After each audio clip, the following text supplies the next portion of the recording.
I'm really delighted that we have with us today Professor Dame Jo Da Silva, who has earned global recognition as an engineer who has applied her knowledge and her design expertise to improve safety, promote inclusivity, and enhance the resilience of communities, of cities, and of infrastructure globally. Jo is currently Global Director of Sustainable Development at Arup. She has an honorary doctorate in humanitarian engineering from Coventry University, a gold medal awarded by the Institution of Structural Engineers in 2017, and only last year was recognized as a Royal Designer for Industry for Sustainable Design. She's also an Arup Fellow promoting excellence and innovations to secure societal benefits. Jo, we're very excited to hear from you. Over to you. Thank you, Pam. It's a real pleasure to be here. I should just first of all make clear that I'm actually not a professor. I am a dame. I do have an honorary doctorate, but I'm not a professor. But I will do my best to profess to all of you now. This is a really important subject. As Pam explained, my career started as an engineer, designing buildings, originally in London, then in Hong Kong and Europe and East Asia. But I then moved for various reasons into post-disaster relief work and development. And climate change has been one of the really key issues that has dominated the work that I've done. And I'm a passionate believer in the importance of the Sustainable Development Goals, providing as a guiding star as to where we need to get to in 2030. And I think it's these four goals together that are really sort of shaped a lot of the work that I've done and a lot of the work that the International Development Team at Arup have done. And that's the challenge of addressing poverty and gender equality, which are really about reducing the vulnerability of women and children, but in an environment where climate change is posing such a growing threat. This is a typical slide that we associate with thinking about the impacts of climate change. And we tend to think about climate change, oh, there's more extreme events, you know, these stories of flooding, whether it's in Houston or whether it's in Peru, or as in this picture, it's in Pakistan. Pakistan suffered absolutely devastating floods in 2008 and 2010. An area the size of Italy was underwater at one point, and that's about 1/5 of Pakistan's land area. Floods don't kill people or don't kill large numbers of people. This flood actually killed 2,000 people, but it affected about 20 million people. And when we talk about being affected by events like this, we're not just talking about loss of life and injury, we're talking about loss of livelihoods, loss of agricultural land, loss of people's homes, for children, loss of school days that affects their future. And of those 20 million people affected, approximately 85%, were women and children. And around 500,000 of those were pregnant women. And floods also destroyed more than 200 hospitals and clinics. So as you can see, it's layer upon layer of vulnerability. If I go to a sort of slightly more granular level, I'm trying to get to change. You know, this picture was taken in Peru. We're doing a lot of work in Peru at the moment on the reconstruction, which I'll come on to later. But this just gives you a real insight into what the impacts of climate change look like at a household level. And, you know, we did some work with the government in Peru, looking very specifically at the impacts on women and children in order to inform the recovery. And about 1/3 of those affected in northern Peru were children, and 200,000 of those were younger than 5 years old.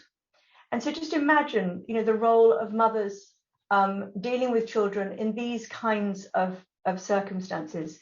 And these are the pictures of climate change that we too often don't see. And the important thing that, you know, really came across very strongly in Peru was the way in which climate change and the impacts of climate events like this compound the challenges that women and children already face.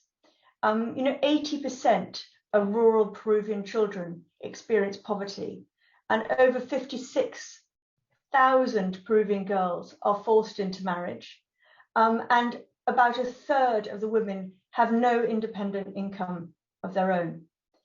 And the reality is that women are an incredibly vulnerable group, and therefore they're very, very badly affected when it comes to these extreme events. But it's not just the extreme events. It's actually what is increasingly becoming day-to-day events. And the next few slides that I'm going to show you were taken in Dhaka, in Bangladesh, in a community called the Matchstick Colony, which is in southern Dhaka, which is suffering very badly from flooding, as you can see in this picture. And what these pictures illustrate is really the impact on sort of day-to-day life, and particularly the impact on women and on children. So I'm trouble showing the size. And so just, women have to bear the brunt of the impacts, because they somehow have to carry on with their household duties, even when their homes are underwater. The other very big challenge that we encountered in this community was actually just simply the challenge of getting around. So much of our day-to-day lives relies on children going to school, people going to work, even being able to just get around to hang up the washing. And what was very apparent working with this community was their resilience comes from their willingness to help each other, to recognize the needs of those that are mobility impaired or elderly. And the second thing that we really learned in this community was how small interventions can make a very big difference. I normally show this lady on the right, and alongside it people in Venice walking through the flooded streets, in St. Mark's Square. It's the same intervention. We don't have to make life complicated. And in fact, we made the mistake going into this community of thinking we could be very clever and come up with some really clever, sophisticated physical intervention. And actually that wasn't what they needed. And we just learned so much about adaptive capacity and resilience, because it's the women and it's the children, it's the elderly, all helping each other and pulling together that makes the biggest difference. I think this lady on the right's demeanor says it all. Life is hard and climate change is making it worse.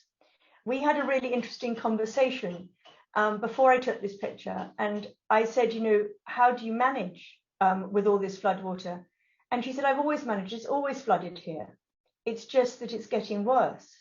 And she said, we can manage if the flood water comes and stays around for 3 or 4 days and then goes. But she said the problem now is it's coming and it's staying around for 20 days and sometimes 30 days. And so the really very sophisticated coping mechanisms that they've created to manage to live in these environments are beginning to fail, because the challenges they're facing are just getting so much worse. Of course, it isn't always too much water. In some places, the issue is too little water, water scarcity. This is an image of the reservoirs outside Cape Town during the sort of countdown to day zero. Day zero thankfully didn't arrive. If it had, it would have been the biggest crisis ever, with 5 million people in one city with no access to water. But the reservoirs outside Cape Town are their major water source. And it was climate stressors that were largely responsible for the depletion of the water in the reservoirs. They had, reduced rainfall year on year for several years. But water scarcity matters particularly for women, because wherever you go in the world, it's women and children also who are burdened with the responsibility of water collection, and particularly during water scarcities. In 80% of households with water shortages, it's the women and the girls who are expected to go and get the water. And UNICEF have calculated that 200 million hours are spent by girls and women collecting that water every day. And it's one of the primary reasons that girls don't go to school, because they don't have time to go to school, because their day is taken up walking to water sources. And obviously with climate change, quite often water sources are getting much more remote. And so those journeys to go and collect water every day are longer and longer. But there's also secondary implications of water scarcity. Transporting and storing water increases the risk of contamination, and that creates, disease, and that has a big impact, diarrheal disease, particularly on children, as a result of poor sanitation, poor hygiene, and unsafe drinking water. But perhaps the sort of biggest secondary effect on women who are fetching and carrying water is their exposure to violence. They're on their own, often walking very big distances, and it's a very, very frightening job, a very unsafe job to have to do each day. The other side of climate change is increasing temperatures. And there's research that we've been carrying out onto the impacts of heat stress on communities, and lots of evidence about the negative impacts on health, and also the much higher risk of aggression and violence. It reduces the ability of children to learn, and children are much more vulnerable to heat-related morbidity and mortality. I mean, just simply because they've got smaller bodies, a smaller body mass to surface area, and so their ability to shed heat is much less than us as adults. The year before last now was the joint hottest year on record, and we know that's going to continue. And the effects of heat and the effects of heat on women and families is not a well-researched area to date, but yet an important one. And whether it's too little water, too much water, or increased temperatures or extreme events, they all have one thing in common. One of their main impacts is displacement. Climate events converge with other threats to cause this displacement, and those that are on the move are hugely vulnerable. In 2020, weather-related events caused nearly 10 million new internal displacements, so that's within a country, of children. And 80% of people displaced by climate change are women. That's research that's being published by UNDP. And then again, the research just keeps coming up with it exacerbates the challenges that women face in terms of domestic violence, in terms of harassment, in terms of trafficking, and in terms of forced marriage. And this is work that we're very interested in at the moment. There's a lot of interest from academics and policymakers on the relationship between climate events and conflict between communities or violence within communities. Simply because climate events aggravate, expose, or interact with other risk factors that cause violence, whether that's alcohol consumption or bad governance or resource scarcities. And in every case, there's just growing amount of literature which is talking about the disproportionate impacts on women. There's research in America that says for every 5-degree increase in daily mean temperature, there's a 4.5% increase in cases of sexual violence. In Somalia, there is many more displaced women as a result of the drier and much more erratic weather. And so women are on the move, they don't have the protection of their families, and are in fear of rape and sexual violence. So these are really, very big challenges, for women in the areas of the world that are currently very affected by climate change. And, increasingly, I think these trends will, affect more and more communities, including in places like the UK, as we begin to see the impacts here. So what to do about it on a sort of more cheerful, on a more cheerful note? There is progress, and there is considerably more thinking about women and what to do to help women and children than there was a few years ago. I think the first thing is just simply really recognizing women and children as a very vulnerable group, and putting them at the center of whatever is happening to either recover from disaster or prevent disaster, or to build resilience. These pictures are from a program, Reconstrucción con Cambios, which means sort of reconstruction with changes. It's the Peruvian version of sort of Build Back Better. I was working in Sri Lanka and Indonesia after the tsunami, when the sort of Build Back Better term got coined by President Clinton. And at the time, it was, originally very much focused. People were talking about it in terms of, building back better. Could we make tsunami-resistant houses? Which is, of course, fairly ridiculous given the force of the tsunami.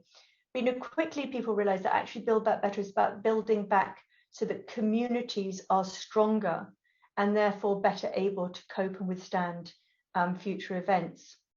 So it's not about stronger construction, it's about strengthening communities. And that means really putting children and women at the heart of recovery, which is what they've done in Peru. A very significant analysis was carried out to really understand their challenges and needs, where GESI principles, gender, equity and social inclusion, were embedded in the approach from the outside.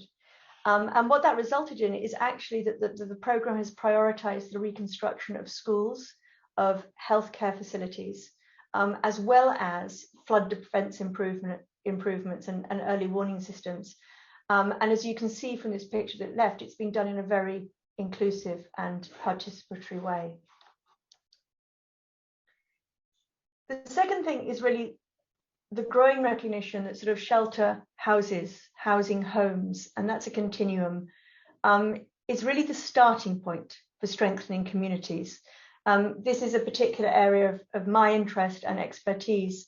And, I've watched families affected by climate events, out there in the open, exposed to the elements, without blankets if it's a cold climate, without shade if it's a warm climate. And, they lose their sense of identity. Women lose their sense of identity when they can't fulfill their roles as mothers, as carers, as wives. And, women living in tents or for protracted periods of time actually means you're losing that human resource of the community itself.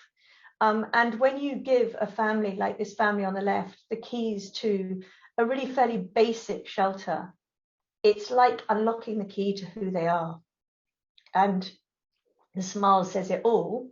And this lady had been living in a tent for nearly 6 months. And then you go back, a couple of months later, and that very basic structure that you designed and constructed has become a home. It's painted, there's ownership. In other pictures I've got, there's plants outside washing on the line. And it really makes you realize that this sort of continuum of shelter to houses, to housing, to homes is something that is so important, and yet so overlooked.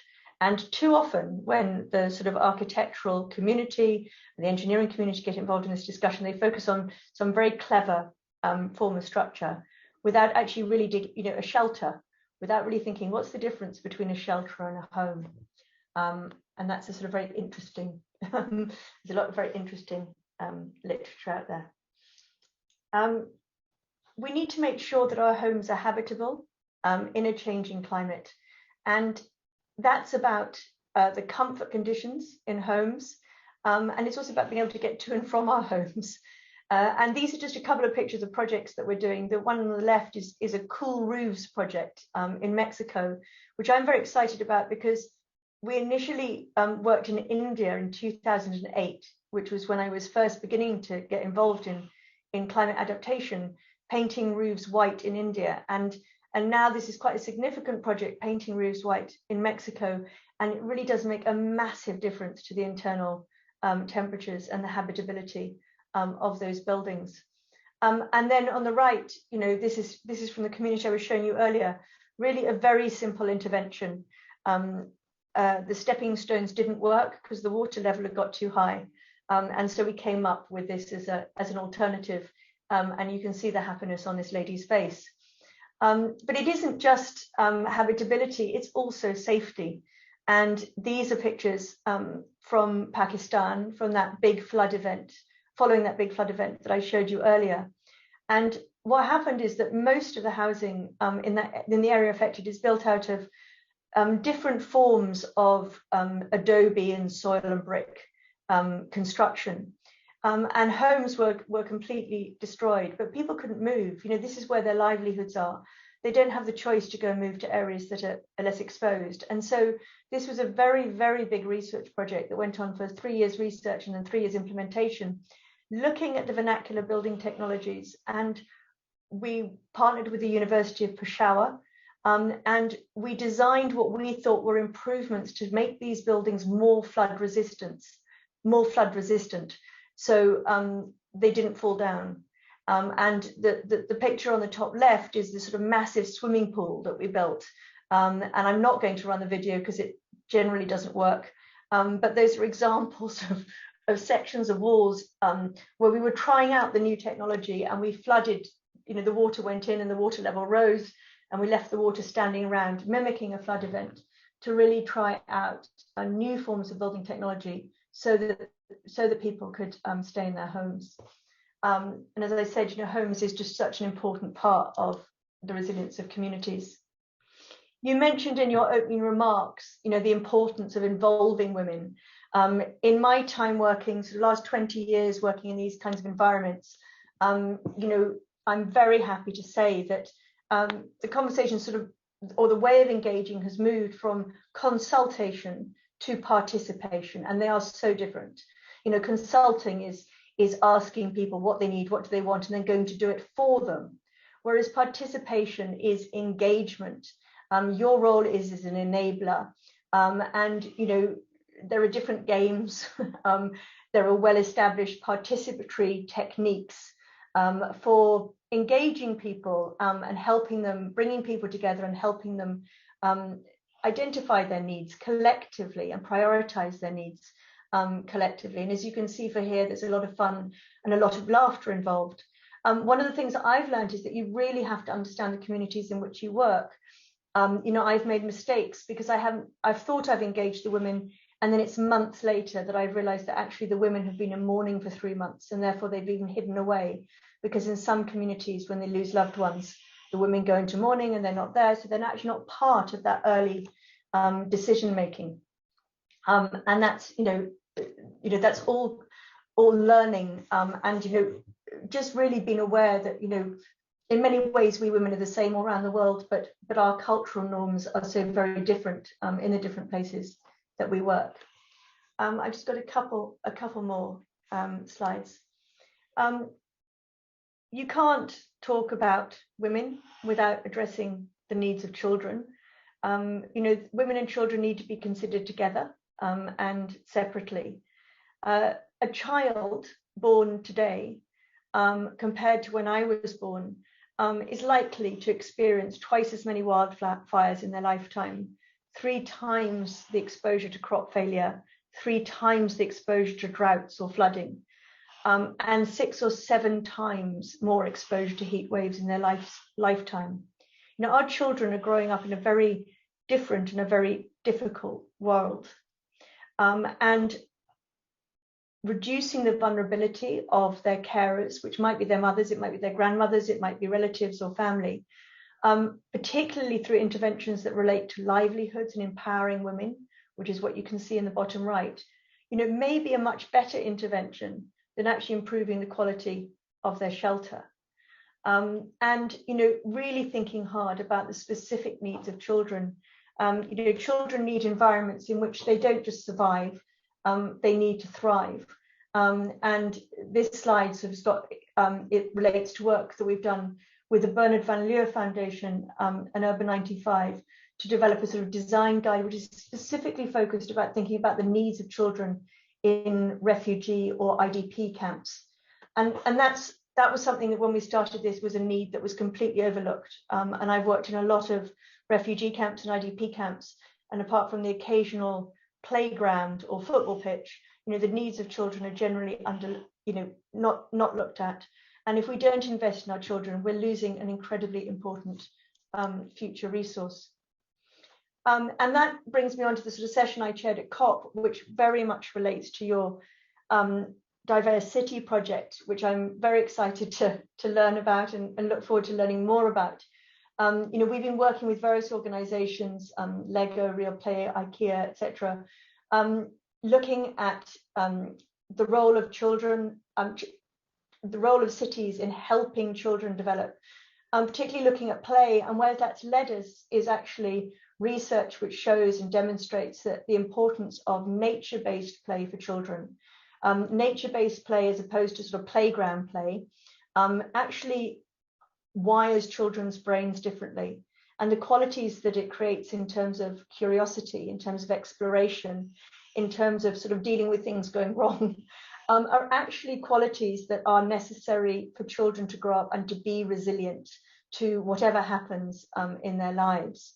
But also, of course, that if children develop that early relationship with nature and their carers develop that early relationship with nature, they fall in love with nature, as I did as a child, and they want to look after and safeguard nature in the future.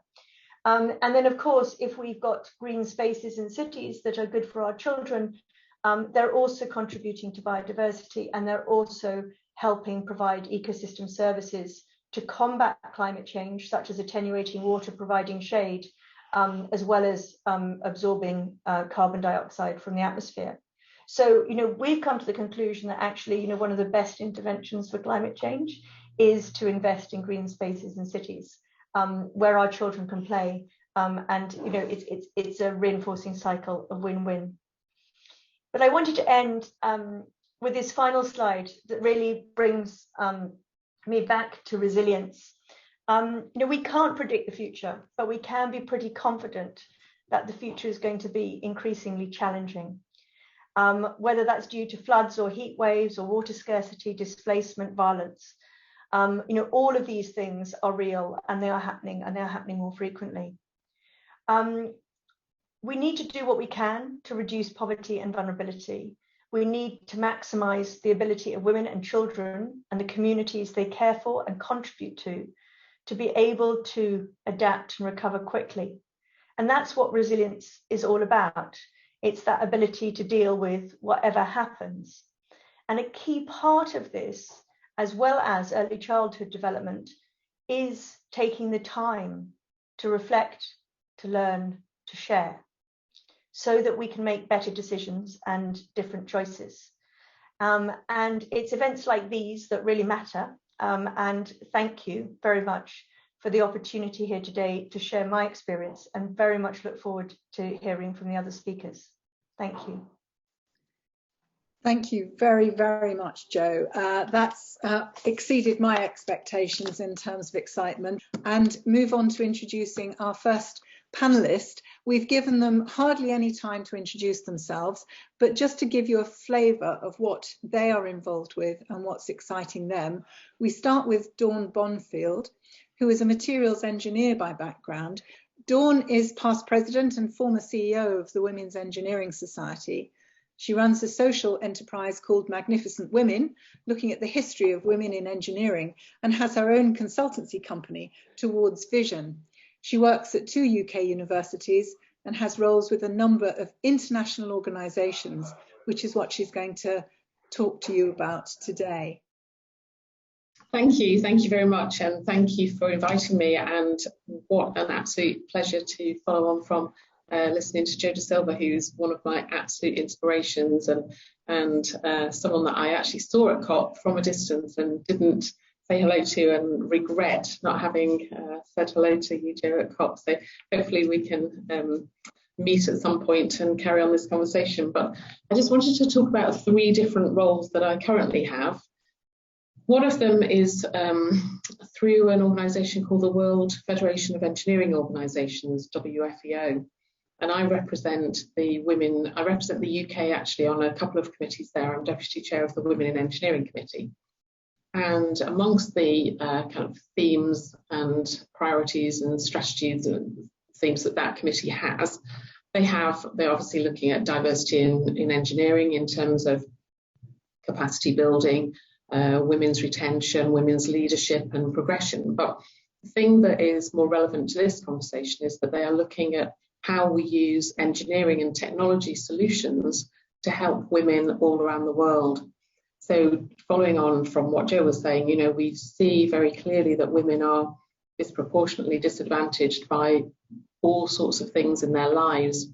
And when it comes to climate change, you know, Jo's given really concrete examples of how that manifests itself.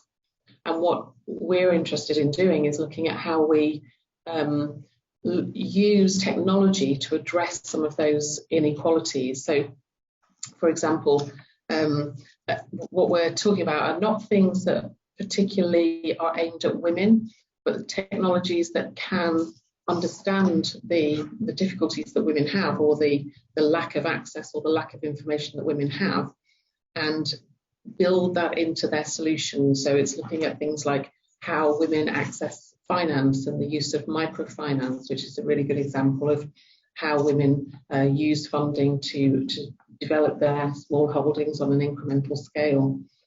Just going back to my other examples, really. So access to water, obviously we can see that water plays a big influence on their lives. So making technology that isn't aimed at women, but will help women disproportionately, if you like. So our role at WFEO is to try to understand things like the work that Jo is doing in how women and children are impacted, and then be able to pass that on to engineers around the world, because WFEO represents about 30 million engineers from the different professional institutions that are members. So it's representing that perspective really, and trying to get them to build these into their solutions. The second thing I was going to just mention is the work I do at Aston University, where I'm Royal Academy of Engineering Visiting Professor of Inclusive Engineering. And similarly, that's about making sure that engineering, not necessarily for developing countries, but engineering in general is free of bias and accessible to all. So it's making sure that engineers understand how they can be inadvertently, in most cases, embedding biases into their solutions, into maybe the algorithms that are part of the technology that they're producing, and making sure that they have, obviously, having a diverse team of engineers will be one step on the journey to creating those inclusive and those diverse solutions, if you like, but it's all about raising awareness of how this is something else that they need to be thinking about. And obviously the gender perspective is one perspective, but there are many other perspectives as well, to ensure that we have technology and engineering that isn't disadvantaging certain communities or certain groups of people, and knowing what that looks like in terms of decision making for engineers. So, you know, when they're making a decision that might look like a choice of two materials, for example, for ducting in a building, one material might have a negative impact on a certain community of people because they live next to the pollution of that, whereas another material that has the same properties may not have that same impact. So it's making those impacts visible to people who are making those decisions. And then the third thing that I do is I work here where I am today at King's College London, where I'm a Royal Society Entrepreneur in Residence. And this particular role is about helping students to become more empowered and more confident to use their engineering and technology skills to address the Sustainable Development Goals. And obviously, women entrepreneurs are in the minority, as women are in engineering. So it's got a particular focus on supporting and encouraging women to become either entrepreneurs or intrapreneurs or social change makers, but to be empowered and to use those entrepreneurial skills and tools in their role as engineers. So that's what I wanted to tell you about. So I'll pass back to you, Pam.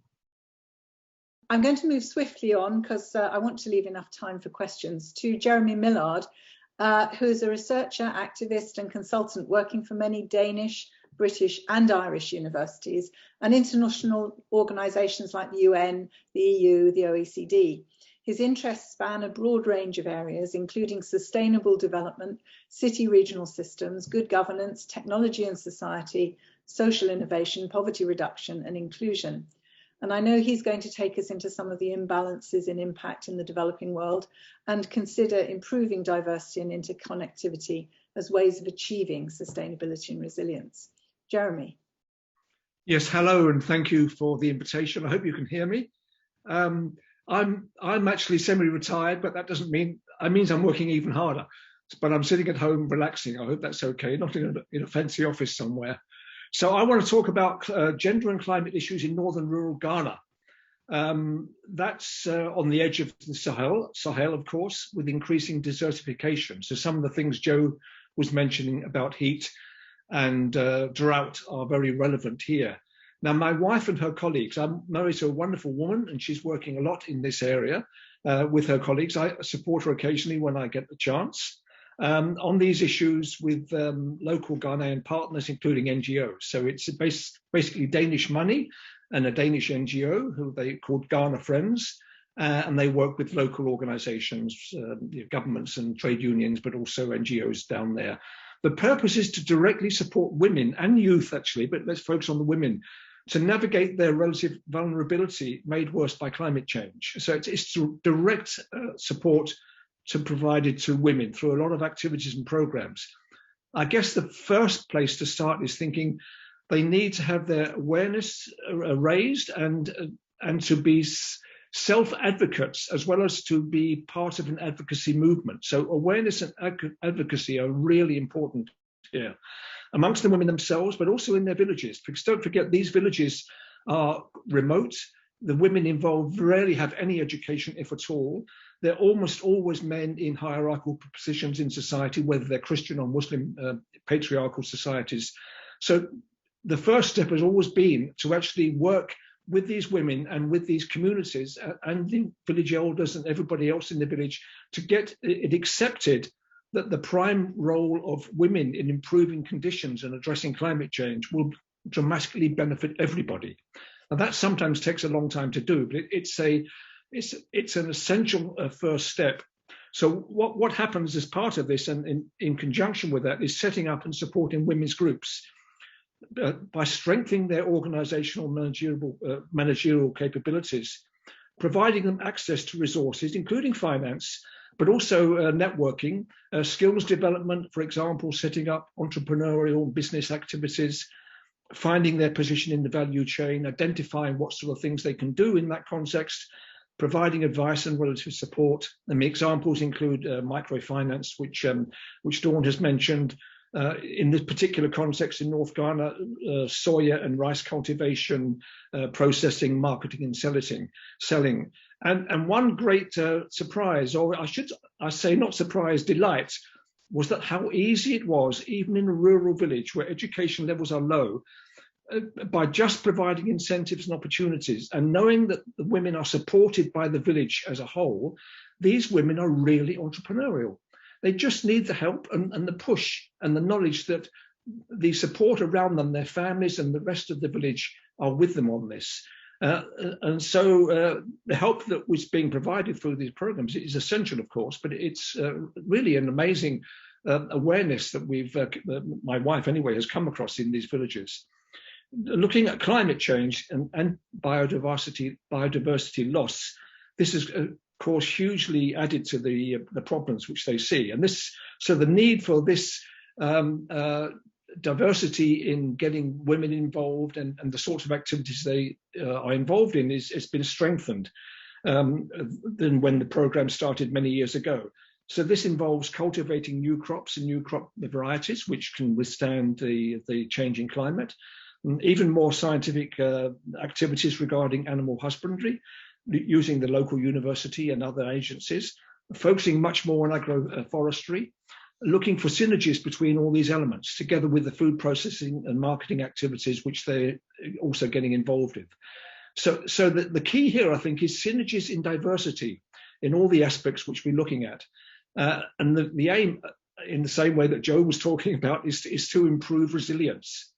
The resilience of these women and their communities in all aspects. And this moves on to finally a particular aspect I'm interested in, which is looking at a another way of looking at sustainability and resilience. I mean, this is not replacing existing ways, and this is just one aspect of it, of course. But this dovetails nicely into the work I'm doing with the UN and the EC on rethinking sustainability in the context of COVID-19 and all the other threats and challenges which we're seeing, which we will continue to see in the future, and new pandemics, climate change, of course, and we're seeing today,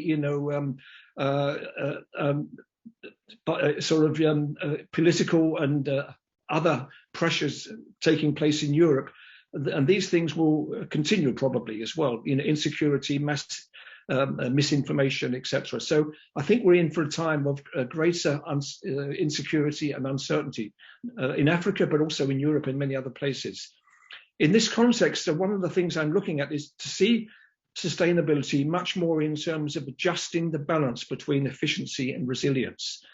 Now, of course, over the last 40 years, we've seen it's all about efficiency, squeezing assets and making things as efficient as possible by saving money. We still need a lot of efficiency, of course.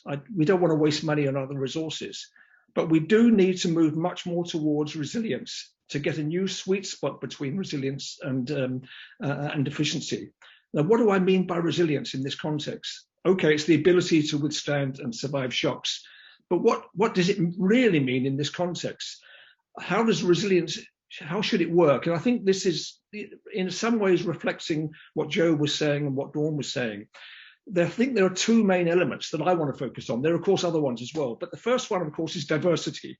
We probably need diversity in most things: people, talent, skills, capacities, resources, voices, supply chains, you name it. The ability to be able to switch to new sources of knowledge and input, new types of support, drawing upon beneficial insights when these shocks occur. For example, in an economic context, not just in time, which is really screwing efficiency to its maximum, but also just in case, because we don't know what shocks and emergencies are going to come along down the road. So the second is interconnectivity. We need to connect all this diversity together, both virtually, but also critically directly between human beings as human beings. And Joe visiting all these places and my wife working in Northern Ghana, the human element is critical in this interconnectivity. But for interconnectivity to work well, we need transparency, of course, openness, high ethical standards, non-exploitative processes, inclusive, participative, fair and just processes, all those things which we normally think about. But if you don't have these things, diversity is wasted. And this has been the theme of a lot of the discussion today. Exclusion increases. Everybody, including the people who are already included, the rich, they suffer, of course. So there's huge evidence for all this as well. So what I'm saying basically is we need diversity, but we also need interconnectivity, which is open and transparent. And I think that's one of the keys to tackling, this new era of shocks and emergencies which we're now confronting. That's all I want to say for the moment. Thank you. Thank you very much indeed, Jeremy. Magali is our final speaker today. Magali Thompson is an architect and a public practice associate placed at Great Ormond Street Hospital in London, where she is project lead for placemaking. So we're coming really a lot closer to home now. Magali has recently completed an MSc in Cities at the London School of Economics, complementing her work at GOSH, as we call Great Ormond Street, building on her passion for equitable cities, especially in relation to children and older people. Magali is a founder member of the steering group for Equilibrium, like me. She's active in our Diverse City project, and she's a design council expert and on several design review panels. Over to you, Magali. Thank you, Pam, and thanks everyone else and Joe for a really inspiring keynote. It's really great to be part of the panel. I'll spend a couple of minutes telling you about my role at Great Ormond Street Hospital and then give you a brief introduction to the Diversity Project, which is this European project which we at Equilibrium are supporting. So in terms of my work at GOSH, I'm involved in creating a brief and vision for a child-friendly and greener streets around the hospital. Like many London hospitals, we are surrounded by streets which go over World Health air quality limits daily. As well as that, the street is congested, unsafe, noisy, and angry as a result. Those that are most vulnerable are the most affected, and particularly relevant in this case are children who are unwell and even more susceptible to pollutants. So I guess I'm always trying to explain that there's no point, I don't think, in treating children with respiratory illnesses in hospitals if they go straight onto streets like ours afterwards. We know that 80% of our health is shaped by non-clinical factors, such as our individual behaviours and where we live, what we eat, our neighbourhoods. So it's impossible, I don't think, to talk about place without linking it to health. Data issued by the Office for National Statistics shows that prior to the pandemic, there was a gap sometimes of almost 20 years in that women can expect to live in good health between the richest and poorest areas of London. And even, that's in England, but even in London, there are huge gaps like that. And this doesn't take into account the pandemic has, where rates of infection and death have been higher in poorer areas. Many of these themes feed into the diversity project, which we in Equilibrium are involved in, how important it is to ensure processes involve everyone, to ensure that our solutions are balanced. So diversity is a 4-year project funded by the European Commission, which will focus on creating living labs in 5 European cities: Aarhus, Bucharest, Castellón, Orvieto, and Potsdam. The project will address the interface of social inequality, health conditions, and air pollution in these cities, and provide a living lab in each city which will seek to improve local outcomes. Our purpose at Equilibrium is to enable women to have equal influence in the design and delivery of the built environment. The more participatory the process, the more participatory the outcomes. In terms of our input into the diversity project, we are there to ensure that all protected groups, which include women and children, are fully involved and empowered throughout the project. Examples will include developing frameworks for participatory activities, identifying data gaps in cities, and working with the cities to create a network of wider participants in each of the cities. We will look to provide an inclusive narrative and also emphasise the requirement for qualitative data which reflects people's lived experience. You can find out more about the project at the website diversity.eu, which we can put into the chat, and we'll be holding an event dedicated to the project in a couple of months' time. That's all from me now. Hand back to you. Thank you, Pam. Thank you so much for your time today. I'd love to have had longer, but it's been absolutely great to have you all. It's been a very inspiring session and bringing a particularly new dimension, I think, for many of us to the issues that we're all addressing in terms of climate change and the role of women and children in creating that future. Thank you all very much indeed for joining us, and particular thanks to our speaker and our panelists.